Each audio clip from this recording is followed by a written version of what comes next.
Welcome back. Today, we're exploring MergeSort, a highly efficient, comparison-based sorting algorithm that uses a powerful design paradigm known as divide and conquer. MergeSort operates in three elegant phases. First, we divide the unsorted array into equal halves. Next, we recursively conquer each half. Finally, we combine them into a single sorted array. Let's trace a concrete example starting with an unsorted array of 4 elements, 38, 27, 43, and 3. We recursively split this structure down the middle until we are left with individual single-element arrays.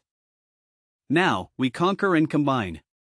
We merge the single elements back together.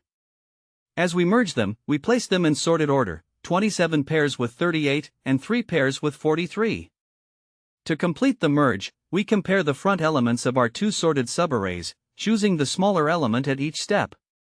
This linear scan guarantees that the final array is perfectly sorted.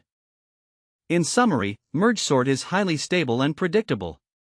While its time complexity is covered in a separate video, keep in mind its reliance on extra helper memory during the merge phase.